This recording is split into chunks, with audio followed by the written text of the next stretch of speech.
بات عمر بھر کی ہے، میرا سانس ابھی تک رکا ہوا ہے۔ میں ایک سکتے کے عالم میں اسے دیکھ رہی ہوں۔ ابھی ابھی جو کچھ ہوا ہے، اس کے بعد اس کے بعد وہ بے حد نارمل ہے، بہت پرسکون، یوں جیسے کچھ ہوا ہی نہ ہو۔ اس نے اپنا دوپٹہ اتار کر کرسی پر پھینک دیا۔ اب وہ اپنے سفید کھلے کرتے کی آستینیں فولڈ کر رہی ہے، اور پھر اس نے اسٹیپس میں کٹے ہوئے شانوں پر بکھرے ہوئے ریشمی بالوں کو ہیئر بینڈ میں باندھا۔ ٹیبل پر رکھے ہوئے گلاس سے پانی پینے کے بعد وہ فریزر سے آئس کریم نکال کر کھانے لگی۔ اس کا چہرہ بے تاثر اور مطمئن ہے۔ اس کی سانوی رنگت یکدم مجھے اجلی لگنے لگی۔ اس کا عام سا چہرہ میرے لیے بہت خاص بن گیا۔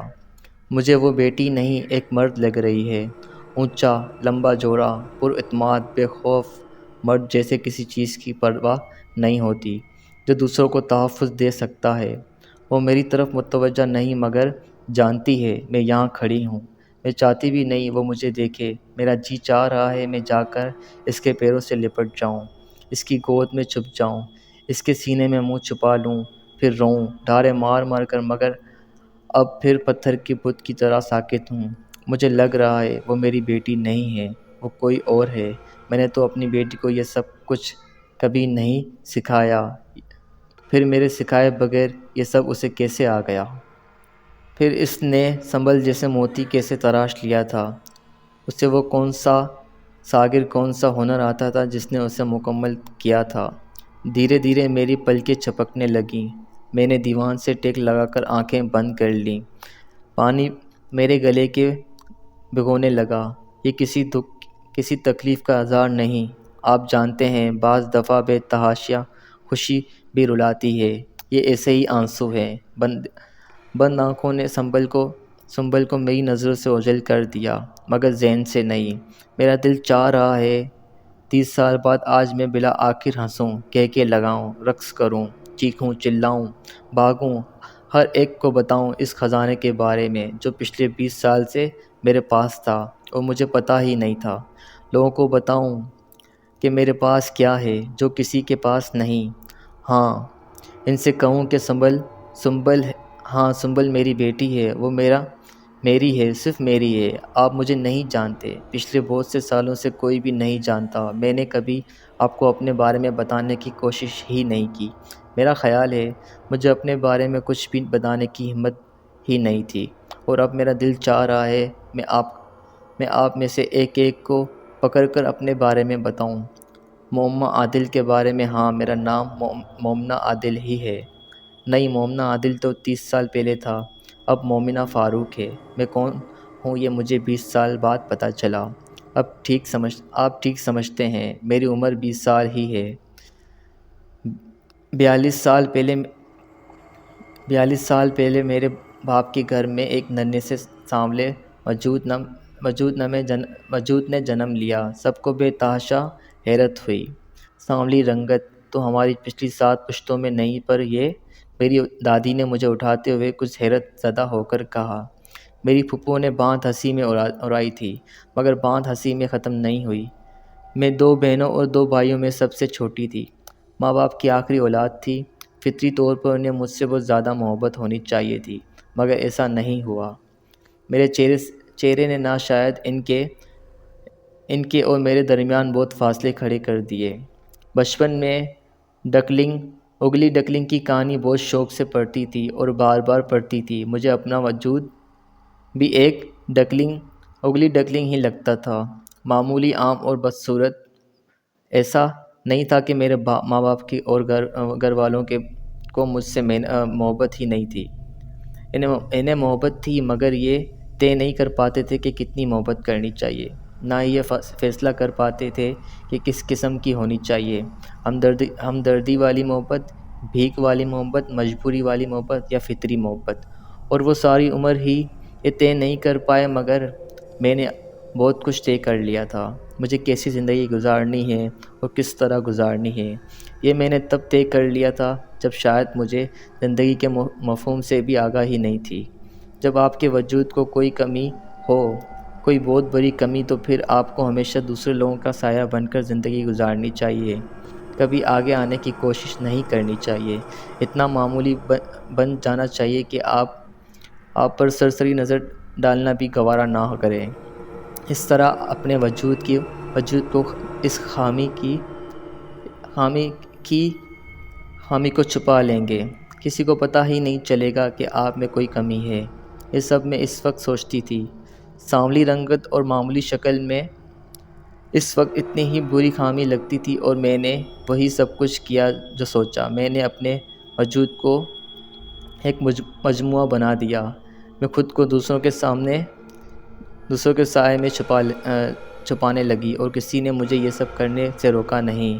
میرے جیسا عام اور معمولی لوگوں کے بارے میں شاید کہ اپنے ماں باپ بھی ہمدردی سے نہیں سوچتے۔ معمولی لوگوں پر غصہ تو آ سکتا ہے، مگر ان سے ہمدردی نہیں ہو سکتی۔ میں نے خاموشی کو اپنے وجود کا ایک حصہ بنا لیا۔ ماں باپ نے سوچ لیا کہ مجھے بات کرنے کی ہمت نہیں ہے۔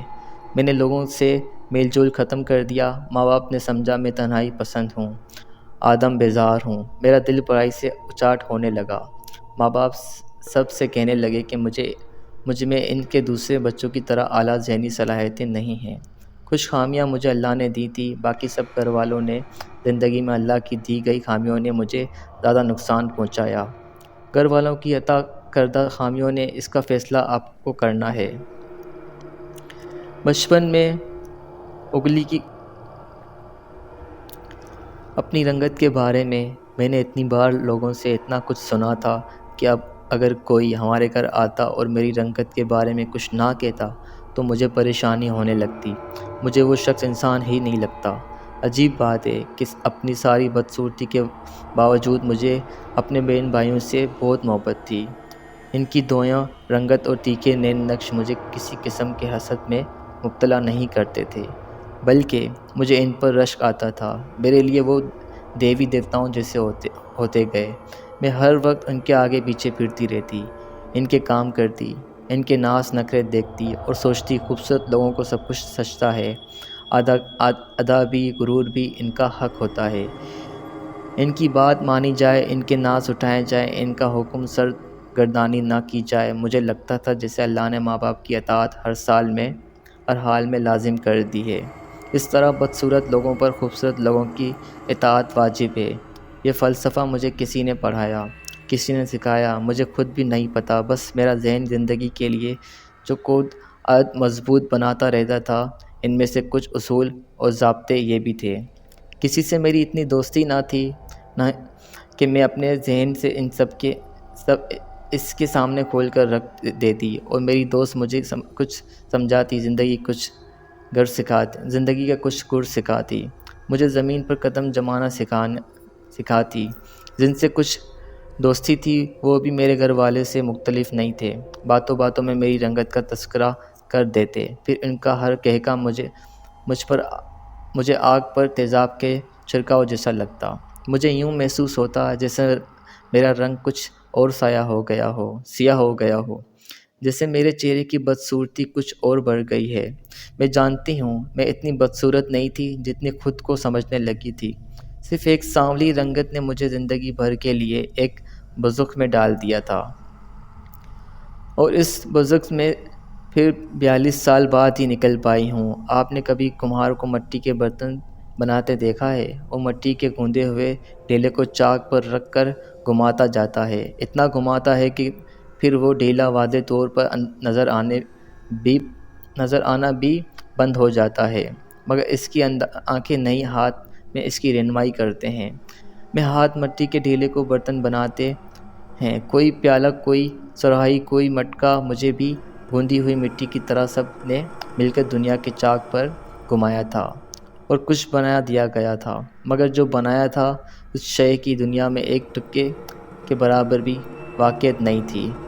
ایک بے مصروف اور ناکار وجود میں نے، نہ پیالہ تھی، نہ سراہی، نہ مٹکا، نہ میں تو صرف ایک کالی عورت تھی، اور کالی عورت، بھلا کالی عورت دنیا میں کیسے جیتی ہے؟ وقت گزرتا گیا تھا، بڑی ہوتی گئی اور ایک اور آگاہی کے زہر سے آشنا ہوئی۔ دیکھنے سے سراہنے اور دھکتارنے، چاہنے اور نہ چاہنے کے درمیان موجود فرق کو جاننے لگی تھی۔ پتہ نہیں لوگ آگاہی پانے کی دعا کیوں کرتے ہیں؟ آگاہی نے میرے وجود کو اندر تو ببول کا درخت کھڑا کر دیا تھا، جس کا ہر کانٹا مجھے اندر سے لہو لہان کرتا رہتا، اور میں اللہ سے کہتی ہی رہتی، اللہ تو نے مجھے کالی عورت کیوں بنایا؟ کیا تو نہیں جانتا تھا کالی عورت ہونا کتنا بڑا عذاب ہے؟ میں نے ساری زندگی اس ایک شکوے کے علاوہ خدا سے کوئی اور شکوہ نہیں کیا۔ میرے تینوں بہن بھائیوں کی شادیاں بہت کم عمری میں ہو گئیں۔ وجہ پھر وہی تھی، خوبصورتی، قابلیت، خاندان میں سے ہر ایک بچوں کے لیے ان تینوں پر نظریں گرائے بیٹھے تھے۔ میری بڑی بہن عارفہ کی شادی میرے خالہ کے بیٹے سے ہوئی۔ وہ خود جتنی خوبصورت تھی، ان کے شوہر اس سے بھی زیادہ خوبصورت تھے۔ مبین بھائی کی شادی میرے تایا کی بیٹی سے ہوئی۔ سب سے چھوٹے حسیب بھائی کی شادی ماموں کی بیٹی سے ہوئی۔ ان شادیوں نے میری خاموشی کو اور بڑھا دیا۔ مذاق اڑانے والوں کی تعداد میں اور اضافہ ہو گیا۔ اگر میرے بہن بھائیوں کی شادیاں خاندان سے باہر ہوتی تو شاید میری بہنوئی اور بھابیاں میرا مذاق اس طرح نہ اڑاتے جس طرح میری کزنز اڑاتی تھیں۔ ان کے لیے میں نندیاں سالیاں نہیں تھیں، صرف ایک کالی کزن تھی۔ پتہ نہیں کیوں اور کیسے، مگر میں نے بھی دل میں ایک خواہش پالی تھی، یوں سمجھے چاند کو پانے کا خواب دیکھ لیا۔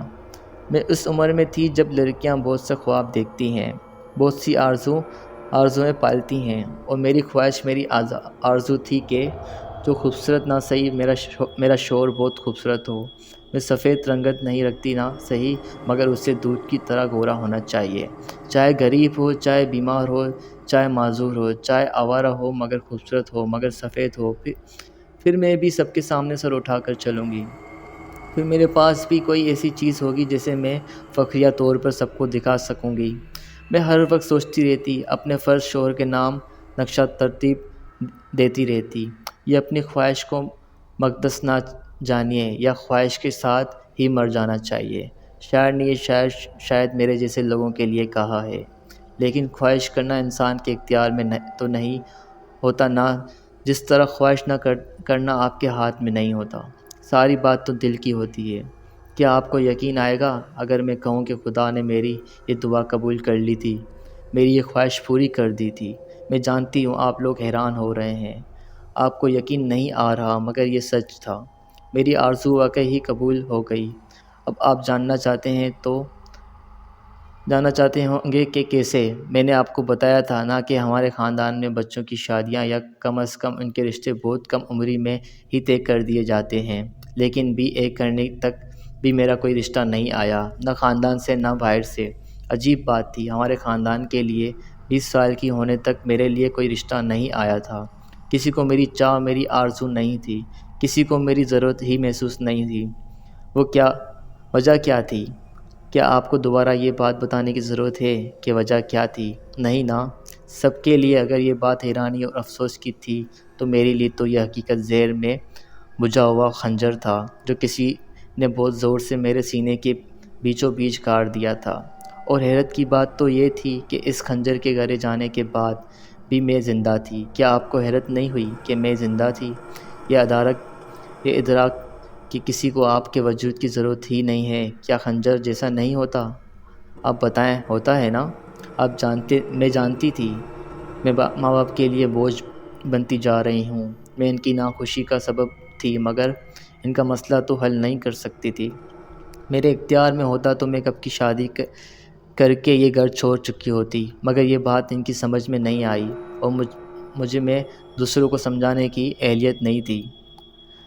جو واحد چیز میں کر سکتی تھی وہ اپنے وجود کو بے ضرر بنانا تھا، اپنے وجود کو قابل قبول بنانا تھا، اور وہ میں نے کیا۔ خاموشی پہلے ہی میرے وجود کا حصہ تھی، خدمت کو میں نے وجود کا دوسرا حصہ بنا لیا۔ میں ہر وقت ہر کسی کی خدمت کرنے، ہر کسی کو خوش کرنے میں جٹی رہتی۔ آپ کو بتاؤں کیوں؟ ویسے کیا آپ خود سے اندازہ لگا سکتے ہیں؟ نہیں، بات وہ نہیں تھی، وہ آپ سمجھ رہے ہیں۔ مجھے نیکیاں کمانے کا کوئی شوق نہیں تھا، میں تو بس دلوں میں تھوڑی سی گنجائش، تھوڑی سی جگہ چاہتی تھی۔ پتہ نہیں مجھے کیوں لگا کہ خدمت کر کے میں دل جیت سکتی ہوں، مگر خدمت دلوں کو جیت نہیں سکتی، بعض دلوں کو تو بالکل بھی نہیں۔ آپ کو کیا بتا رہی تھی اور کہاں پہنچ گئی ہوں؟ ایسے ہی ہوتا ہے، میرے ساتھ ایسا ہی ہوتا ہے۔ ہاں، تو میں آپ کو بتا رہی تھی کہ خدا نے میری خواہش پوری کر دی تھی۔ میرے والد میری شادی کے بارے میں بہت پریشان رہتے تھے اور اس پریشانی کا اظہار انہوں نے اپنی بہن یعنی میری پھپھو سے کیا۔ پتہ نہیں انہوں نے کس طرح انہیں اپنی شادی پریشانی اپنا مسئلہ بتایا کہ اگلے ہی دن پھپھو نے اپنے اکلوتے لائق فائق اور حسین اور جمیل بیٹے کا رشتہ لے کر ہمارے گھر موجود ہوئیں۔ سکتہ اگر گھر والوں کو ہوا تھا تو ہکا بکا میں بھی رہ گئی تھی۔ میں نے خدا سے صرف خوبصورتی چاہی تھی، اس نے جسے تو خوبصورتی کا ہر نگینے سے مرصع کر کے میرے لیے بیچ دیا۔ فاروق ایک بینک میں کام کرتا تھا۔ اس نے ایم اے اکنامکس کیا ہوا تھا۔ پورے خاندان میں وہ سب سے زیادہ خوبصورت اور قابل تھا۔ ابھی تک اس کی شادی نہیں ہوئی تھی تو اس کی وجہ یہ تھی کہ وہ خاندان میں شادی نہیں کرنا چاہتا تھا۔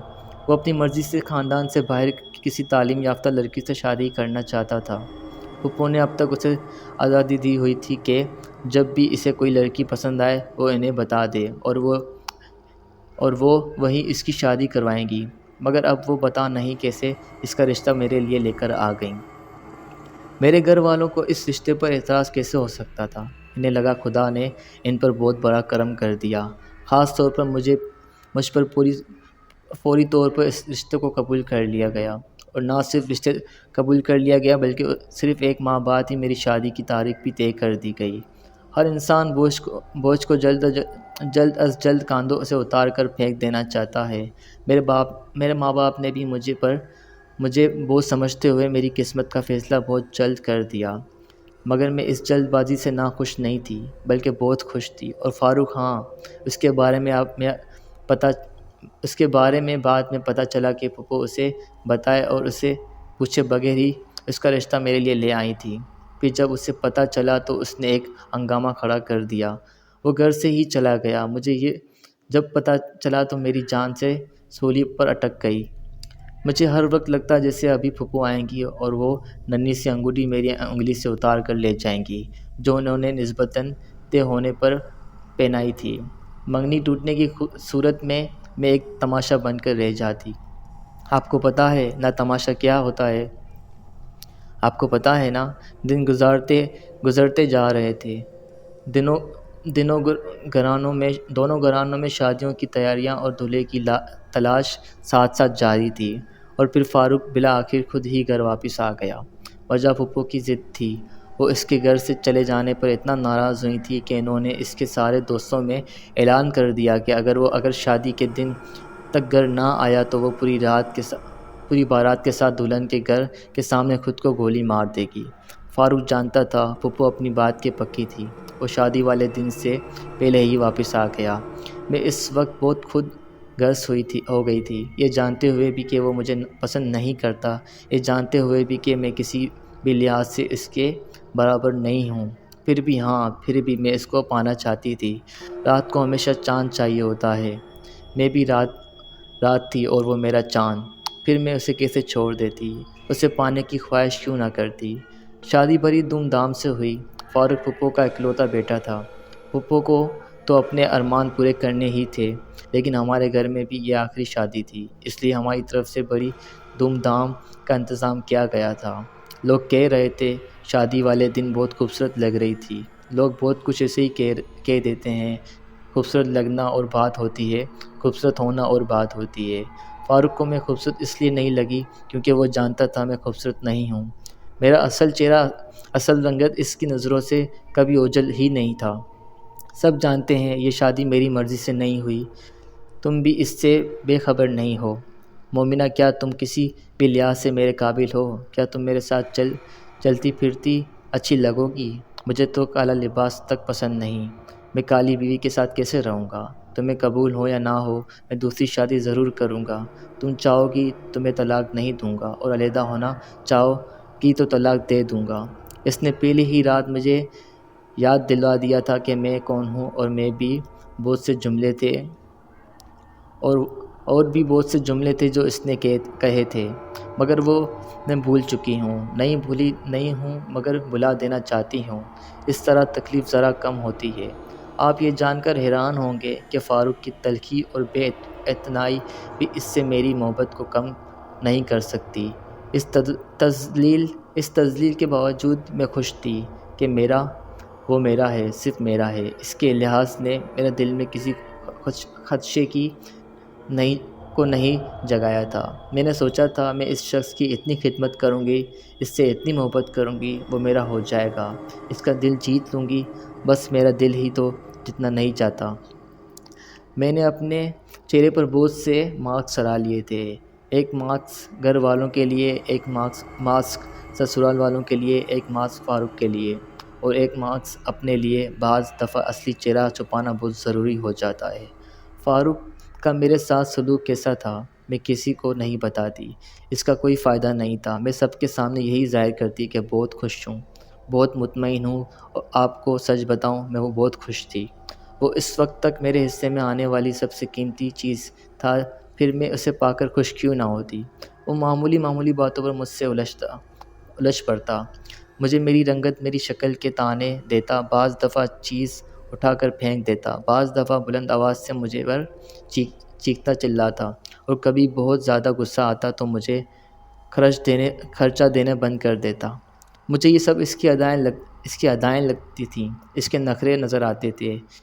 مجھے یہ سب برا نہیں لگتا تھا۔ اپنی عزت نفس کا گلا میں نے کچھ اس حد تک گھونٹ دیا تھا کہ اس نے مجھے دوبارہ تنگ نہیں کیا۔ میں نے اس کے آگے بچھی پھرتی رہتی، اس کا معمولی سے معمولی کام اپنے ہاتھوں سے کرتی، اس کی گالیاں کھا کر بھی مسکراتی رہتی، اس کے چیخنے چلانے پر بھی خاموش رہتی۔ وہ ضرورت کے وقت روپے نہ دیتا تو میں دوبارہ کبھی نہ مانگتی، وہ کہیں جانے سے منع کر دیتا تو میں کسی صورت وہاں نہیں جاتی، اور نہیں چاہتا تھا لوگ مجھے اس کی بیوی کی حیثیت سے جانیں۔ وہ مجھے چھپا دینا چاہتا تھا، اور میں نے اس کا کام میں ہر ممکن مدد کی۔ بعض دفعہ مجھے اس پر ترس آیا کرتا تھا، آپ کو پتہ ہے نا، ترس صرف خوبصورت لوگوں پر ہی آتا ہے۔ ہاں، تو میں آپ کو بتا رہی تھی کہ مجھے اس پر ترس آنے لگا۔ میں سوچتی کہ یہ شخص کتنا عظیم ہے جو مجھے ناپسند کرنے کے باوجود مجھے ساتھ رکھے ہوئے ہے، اپنے گھر میں پناہ دیے ہوئے ہے، میرے اخراجات اٹھائے ہوئے ہے، ورنہ کون جو کسی ناپسند انسان کے لیے اتنا کچھ کرتا ہے۔ بعض دفعہ مجھے اس پر اتنا پیار آتا کہ میرا دل چاہتا میں اسے سجدہ کروں۔ آپ مجھے پاگل سمجھیں یا کفر کا فتویٰ لگائیں، مگر سچ تو یہ ہے کہ مجھے فاروق کے علاوہ اور کوئی نظر نہیں آتا تھا۔ اس پر ہر رنگ سجتا تھا۔ بعض دفعہ وہ صبح آفس جانے کے لیے تیار ہو رہا ہوتا تو میں اسے دیکھتی ہی رہ جاتی، میری نظر اس پر ہٹتی ہی نہیں تھی۔ پھر میں زبردستی اپنی نظریں اس کے چہرے سے ہٹاتی، کیونکہ مجھے ڈر لگتا تھا کہیں اس سے میری نظر ہی نہ لگ جائے۔ پھر مجھے اپنے وجود پر رشک آنے لگتا کہ وہ میرا ہے، مومنہ عادل کا ہے، نہیں، مجھے مومنہ فاروق کہنا چاہیے۔ وہ سال اس طرح گزر گیا تھا، میری کوئی خدمت، کوئی تابعداری اسے پسند نہیں آئی۔ وہ پہلے بھی ناراض تھا، اب بھی اکڑا ہوا تھا۔ پہلے بھی اس کے لیے میں بیزار تھی، اب بھی میری ذات اس کے لیے بے مصروف تھی۔ پھر انہی دنوں میرے یہاں سنبل پیدا ہوئی۔ اس کی پیدائش سے پہلے میں نے بہت سے خواب دیکھے تھے کہ شاید میری اولاد کی رنگت سفید ہوگی، اور صرف خواب نہیں، میں نے بہت سی دعائیں بھی مانگی تھی۔ مجھے بیٹا چاہیے تھا نہ بیٹی، مجھے تو جو بھی چاہیے تھا خوبصورت چاہیے تھا، سفید رنگت والا چاہیے تھا، اپنے باپ کی طرح۔ آپ شاید سوچ رہے ہوں گے کہ میں اس لیے اپنی اولاد کو خوبصورت چاہتی تھی کہ اسے میرے جیسا حالات کا سامنا کرنا نہ پڑے، اسے دکتارا نہ جائے، اسے نفرت کی جائے، نہ اس کا مذاق اڑایا جائے۔ آپ یہی سوچ رہے ہیں نا؟ میں جانتی ہوں آپ یہی سوچ رہے ہیں، لیکن سچ تو یہ ہے کہ میں اپنی اولاد کو کسی اور وجہ سے خوبصورت اور سفید چاہتی تھی۔ فاروق کو خوبصورتی پسند تھی۔ میں نے سوچا اگر اولاد اس جیسی خوبصورت ہو گئی تو وہ اس سے خود بخود محبت کرنے لگے گا، اور پھر میرے ساتھ بھی اس کا سلوک بدل جائے گا۔ یہ سب سوچنے میں میرا قصور نہیں تھا۔ لوگ یہی کہتے ہیں کہ اولاد تو اچھوں کو دلوں کو بدل دیتی ہے، اور خوبصورت اولاد تو باپ کی جان ہوتی ہے۔ میں نے سوچا تھا فاروق تو پہلے ہی خوبصورت کا دیوانہ ہے، جب خود اپنی اولاد خوبصورت ہوگی تو وہ کیوں نہیں اس کی محبت میں گرفتار ہوگا، اولاد کے لاڈ اٹھائے گا۔ مگر جو میں نے سوچا وہ نہیں ہوا۔ ہمیشہ ہی ہوتا ہے، میں سوچتی ہوں ہوتا ہمیشہ اس کے برعکس ہے۔ سنبل بالکل میرے جیسی تھی، وہی سانولی رنگت، وہی معمولی سی شکل، پہلی بار تو میرا دل ہی نہیں چاہ رہا کہ میں اس پر نظر بھی ڈالوں۔ وہ مجھے اتنی عام سی لگی تھی کہ میرے دل میں اس کے لیے ممتا کا کوئی جذبہ نہیں جاگا۔ آخر اس نے اپنی شکل اور رنگت کی وجہ سے میرے بہت سے پلان تباہ کر دیے تھے۔ میں یہ بازی بھی ہار گئی تھی۔ اسے دیکھ کر میرا دل چاہتا تھا میں خوب زور زور سے روؤں۔ آخر میرا قصور کیا تھا کہ خدا مجھے اس طرح کے تحفے دے رہا تھا؟ میری طرح اسے بھی دو نمبر کا انسان بن کر ساری زندگی گزارنی تھی، سمجھوتوں اور پچھتاووں کی زندگی۔ سنبل کی پیدائش پر کسی بھی طرف سے جوش و خروش اور خوشی کا اظہار نہیں کیا گیا تھا۔ پھپھو اور پھوپھا بھی بیٹی کی پیدائش پر زیادہ خوش نہیں تھے، مگر انہوں نے کسی ناراضگی کا اظہار بھی نہیں کیا۔ فاروق کا رد عمل بھی بہت نارمل تھا۔ سنبل اس کے رویے اور زندگی میں کوئی تبدیلی لے کر نہیں آئی تھی، اور میرے لیے بھی اس کی آمد کی کوئی بہت بڑی خوشی ثابت نہیں ہوئی۔ سب کچھ بہت عام اور معمول کے انداز میں ہونے لگا۔ فاروق کبھی کبھار سنبل کو پیار کرتا، اسے اٹھاتا تو مجھے اپنا وجود دنیا کا قیمتی ترین وجود لگتا۔ بے قدری اور بے وقتی کا کوئی احساس باقی نہیں رہتا، مگر اس کا پیار بہت عارضی سا ہوتا۔ سنبل 1 سال کی تھی جب پھپھا کا انتقال ہو گیا، اور ان کی موت کے 3 ماہ بعد فاروق نے دوسری شادی کر لی۔ خاندان میں ایک ہنگامہ برپا ہو گیا۔ ہمارے خاندان میں پہلی بار کسی نے ایسا کیا تھا۔ میرا بھائی فاروق کو مرنے مارنے پر تل گئے تھے، اور میرے ابو نے پھپھا سے سارے تعلقات ختم کر لیے، حالانکہ اس میں اس کا کوئی قصور نہ تھا۔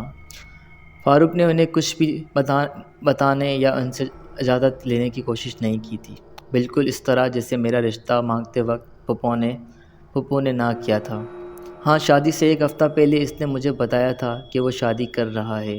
آپ سوچ رہے ہوں گے میں بہت گر گرائی ہوں گی، میں نے بہت منت سماجت کی ہوگی کہ وہ ایسا نہ کرے، یا مجھے بہت بڑا صدمہ پہنچا ہوگا۔ نہیں، آپ غلط سوچ رہے ہیں۔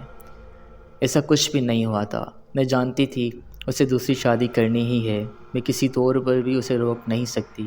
پھپھا کے مرنے کے بعد دوسرے دن ہی اس نے مجھے شادی کی رات کو اپنی کہی گئی بات یاد دلائی تھی، اور میں تب سے انتظار میں تھی کہ کب وہ شادی کرتا ہے۔ میں نے کسی کو نہیں بتایا کہ 1 ہفتے بعد فاروق نے شادی کر لی۔ آپ سوچ رہے ہوں گے میں نے کتنی بڑی قربانی دی تھی، ہاں نا؟ یہی سوچ رہے ہیں نا آپ؟ نہیں، میں نے قربانی نہیں دی تھی۔ مجھے تو اتنی ہمت ہی نہیں تھی کہ میں کسی کو یہ سب بتا سکتی کہ آپ کو پتہ ہے کالی رنگت والے لوگ بہت بزدل، بہت کم ہمت ہوتے ہیں۔ پھر وہ ویسے سب کو بتانے سے کیا ہوتا تھا؟ شادی تو فاروق نے ہر صورت کرنی ہی تھی۔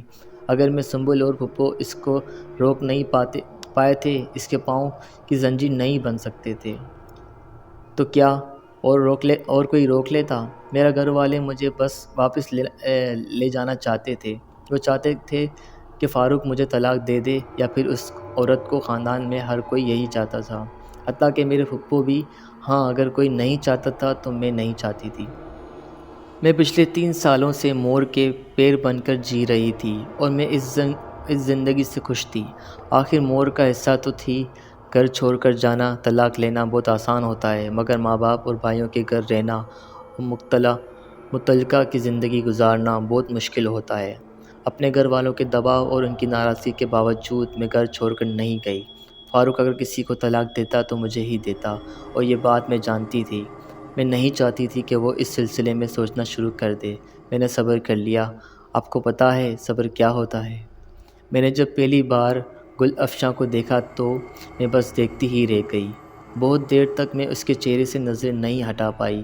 مجھے لگتا تھا میں نے حسن کو مکمل حالت میں دیکھ لیا۔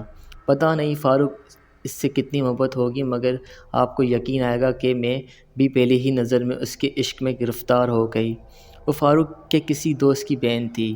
فاروق نے اپنے دوست سے اپنی دوسری شادی کا ذکر کیا تھا، اور اس دوست نے اپنی بہن کا رشتہ دے دیا تھا، کیونکہ وہ بہت امیر نہیں تھا، اور گل افشاں کی 5 بہنیں اور بھی تھیں جن کے لیے رشتے کی تلاش میں اسے بڑی دشواری ہو رہی تھی۔ فاروق شادی کے 1 ماہ بعد اسے پھپھو کے احتجاج کے باوجود گھر لے آیا تھا۔ پھپھو نے اس سے بات کرنا تو درکار اس سے سلام کا جواب دینا بھی پسند نہیں کیا تھا۔ فاروق نے گل افشاں کو مجھ سے نہیں ملوایا تھا۔ میں نے اسے دور سے ہی دیکھا، حالانکہ میں ملنا چاہتی تھی، مگر پتہ نہیں فاروق کیوں خائف تھا۔ گل افشاں کو دیکھ کر میرے وجود میں کوئی ہلچل سی مچی تھی، نہ کوئی طوفان اٹھا تھا۔ آخر اس نے میرا کیا لیا تھا؟ وہ پہلی رات تھی جب گھر میں رہتے ہوئے فاروق میرے کمرے میں نہیں آیا۔ پتہ نہیں کیا بات تھی، مگر اس رات سنبل بھی میری طرح جاگ رہی تھی۔ اس سے بھی عجیب بات یہ کہ میری طرح وہ بھی خاموش تھی۔ اس کی آنکھوں میں بھی آنسو تھے۔ میں ساری رات اسے گود میں لیے سوچ رہی تھی کہ اب میں کون سا حربہ استعمال کروں کہ یہ چھت میرے سر پر اور فاروق کا نام میرے نام کے ساتھ رہے۔ آپ جان ہی گئے ہوں گے کہ میں نے کیا طریقہ اختیار کرنے کا فیصلہ کیا تھا۔ خدمت کا۔ پہلے میں پھپھو اور فاروق کی خدمت کرتی تھی، اب میں نے گل افشاں کو بھی اپنے آقاؤں میں شامل کرنے کا فیصلہ کر لیا۔ اگلے دن صبح میں نئے جذبے سے اٹھی۔ میں نے ان دونوں کو اٹھانے سے پہلے ہی دونوں کے لیے بہت زبردست قسم کا ناشتہ بنایا اور فاروق کے آفس کے جانے کے لیے تیار ہوتے ہی میں نے ناشتہ ڈائننگ ٹیبل پر لگا دیا۔ گل افشاں جب اپنے کمرے سے نکل کر کچن میں آئی تو میں نے اسے ناشتے کی تیاری کے بارے میں بتایا تھا۔ نہیں میں اور فاروق صرف چائے پئیں گے۔ بڑی عجیب سی نظروں سے مجھے دیکھتے ہوئے اس نے کہا تھا۔ پھر وہ چائے بنانے لگی۔ میں نے اس سے کہا کہ چائے میں بنا چکی ہوں۔ وہ میری بات کچھ جھنجھلا کر بولی، فاروق صرف میرے ہاتھ کی چائے پیتے ہیں۔ میں نے اپنی شرمندگی اور خجالت مٹانے کے لیے کہا، چائے تو وہ میرے اور پھپھو کے ہاتھ کی بھی پی لیتے ہیں۔ اس نے بہت سرد نظروں سے مجھے دیکھتے ہوئے کہا، پینے اور پسند کرنے میں بہت فرق ہوتا ہے۔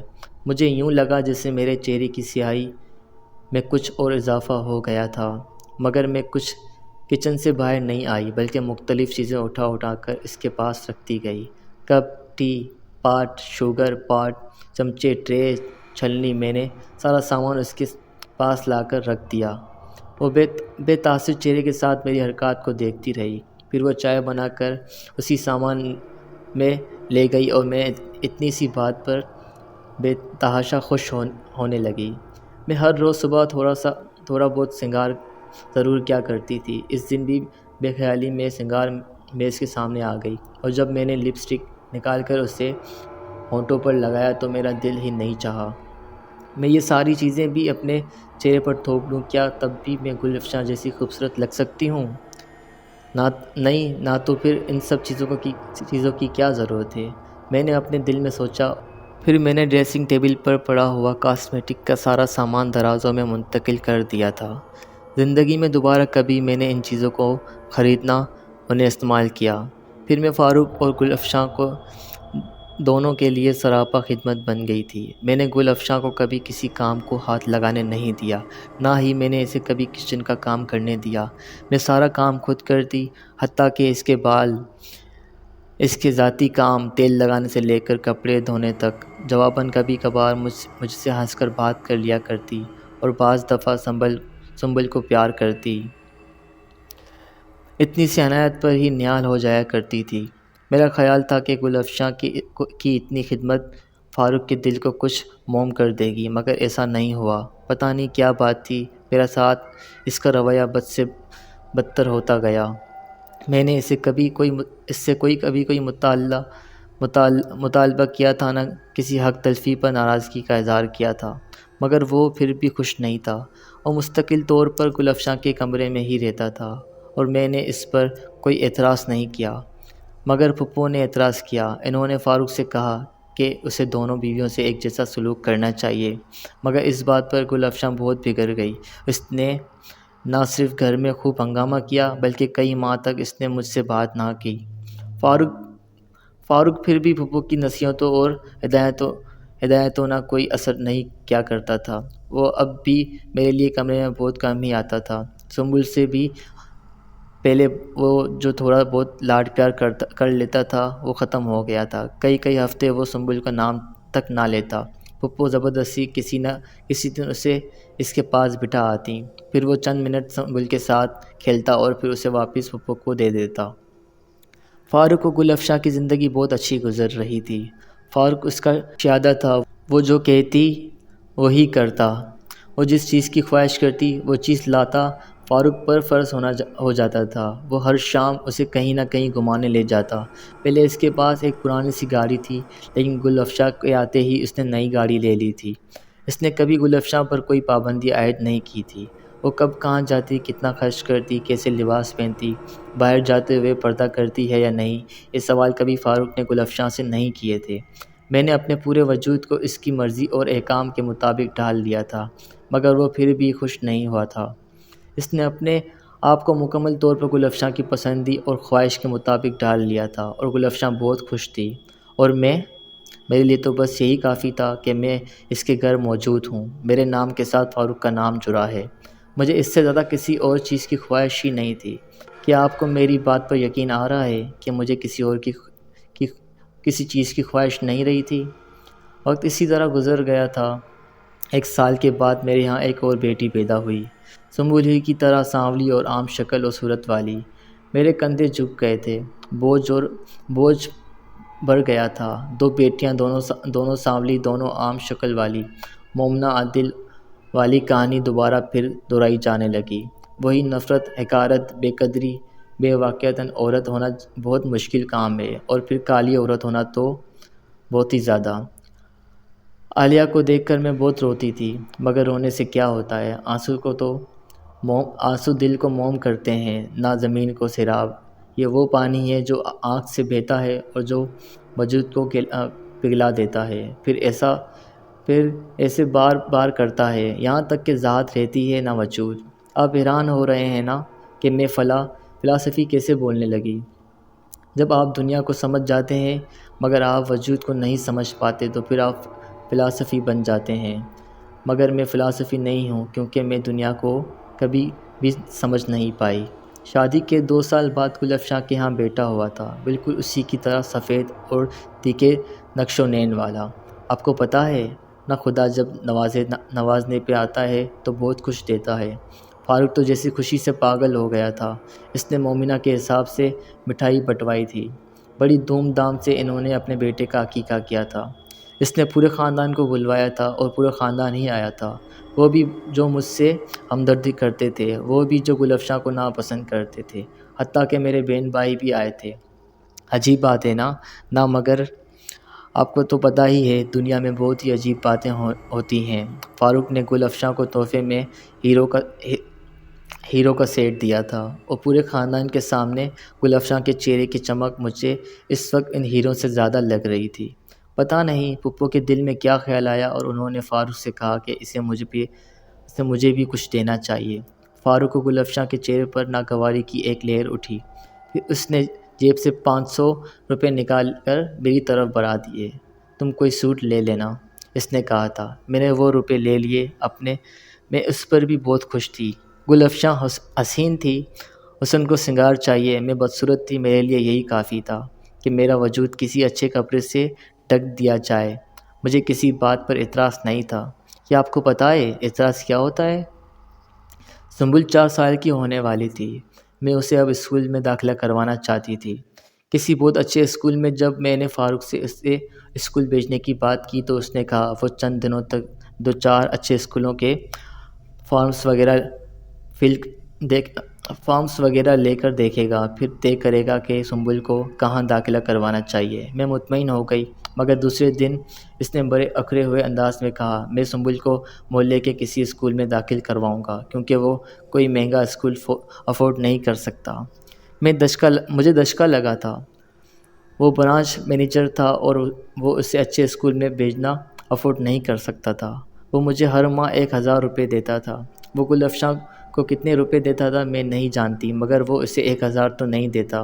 وہ اسے وقتاً فوقتاً زیورات بنوا کر دیتا رہتا تھا۔ وہ ہفتے میں 1-2 بار شاپنگ پر بھی ضرور جاتی تھی، اور جب آتی تھی تو سامان سے لدی پھندی ہوئی۔ پھر بھی اس کے پاس اپنی بیٹی کے لیے فالتو روپے نہیں تھے۔